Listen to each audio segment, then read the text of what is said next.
with a service dog. Welcome to the Actress with a Service Dog podcast. I am Renee Michaels. So recently I was invited to see an early screening of the film Unsung Hero. Now, if you're unfamiliar with this movie, it tells the story of the Smallbone family and their journey from Australia to the United States in the 90s, which I get it. You might be thinking right now, that does not sound like my kind of movie. That does not sound interesting at all. But wait, let me just throw this out there as a extra bonus for you, extra motivator to get you to go and see the movie. It includes, the Smallbone family includes the two young men from Fort King and Country, Joel and Luke Smallbone, as well as, if you're a little older, you might remember their sister, Rebecca St. James. They're all very successful in Christian music. Now, it starts in Australia, and their dad, David Smallbone, was a very successful promoter, producer, and he had unfortunately had a deal that went bad, and so they lost everything and had to come to America. On my last tour back home, I lost a lot of money. We say goodbye to everything that we know and love. This is my last chance. I want to do something that matters. One of the things that I really do like about this film is that it gives a nod to early Christian music. So you're going to be introduced, if you've never been exposed to early Christian music, you're going to be introduced to some of the, wonderful artists from back then, as well as just, hearing some familiar music. It's very cool. I like that a lot.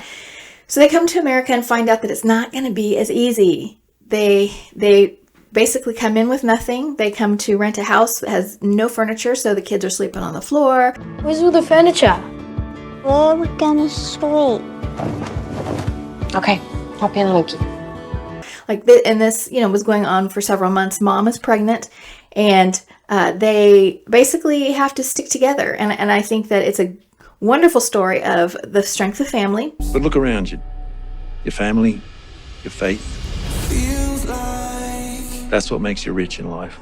And more importantly, the power of faith and power of prayer, because the children were unwavering in their faith. They were excited to help get the family off the ground and have jobs and bring in some money. They all wanted to pitch in, but really the most important character in this story is the mom, Helen Smallbone. She was the rock of this family. She is who held the family together. When David spiraled into a deep depression, she was the one who stood by him and helped him come out of it. She was the one who encouraged her children. She was the one who stayed positive for them. Of course, alone, she probably had moments of her where she felt things were hopeless, but she really made sure that she stayed positive for her family and kept them together and kept them focused on honoring God and trusting God,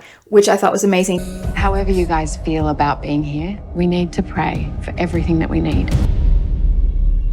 It's going to be dangerous and scary. It's going to be so hard that you want to go back. And giving in, it's not an option. We've got to fight our way forward. Candace Cameron Bure is one of the producers, so she is also in this film. Welcome to Nashville, y'all. And I gotta tell you that the performances in this film were so good. And, Christian films get a lot of flack for, either low production value, bad scripts, bad acting, things like that. And this one does not disappoint.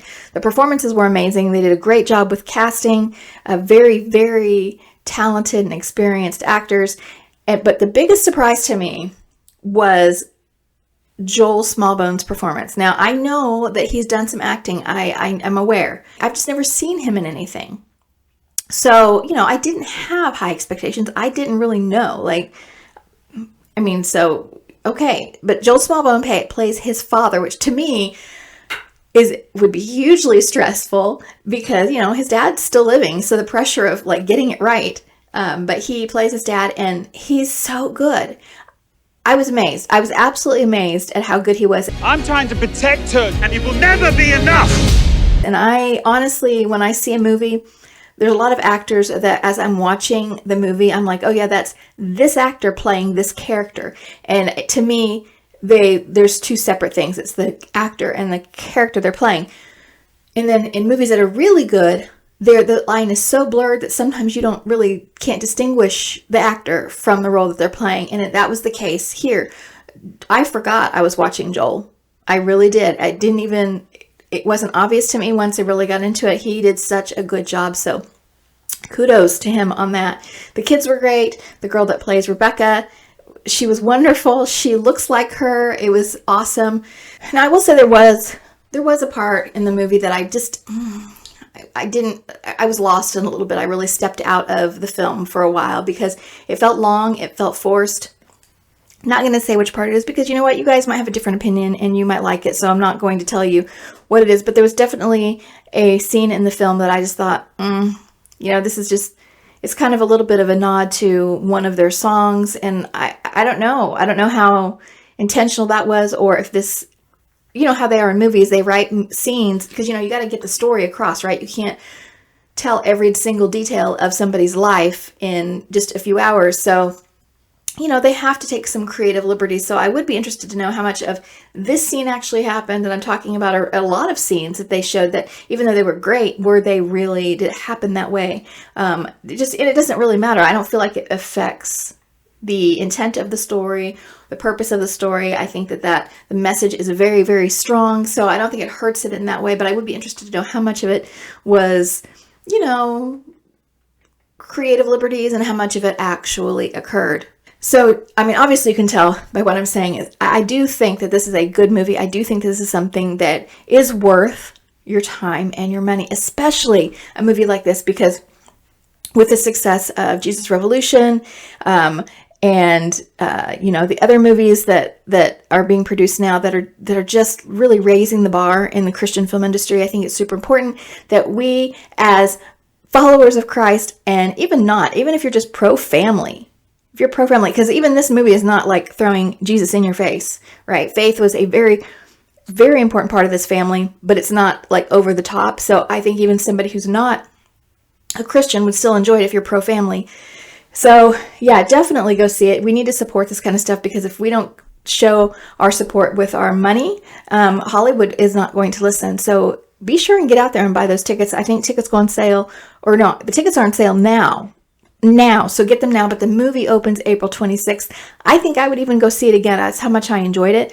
But this is definitely one that you don't want to miss. I really wanted to kind of give you my thoughts on this film. I felt like I was somewhat qualified being an actor, and also this is my genre. This is the genre that I choose to work in. So I thought it was, it would be helpful for you to hear it from somebody like me who works like this, who works in this industry and in this genre. So definitely go see this movie. So just get your tickets. Like I said, they are on sale now. And don't miss it, guys. It's a feel-good movie. You're going to leave just feeling very encouraged and hopeful. And honestly, the way the world is going now, I think we could all use a little bit of that, don't you think? Through highs and lows, we're shining bright. Gonna see our names up in lights.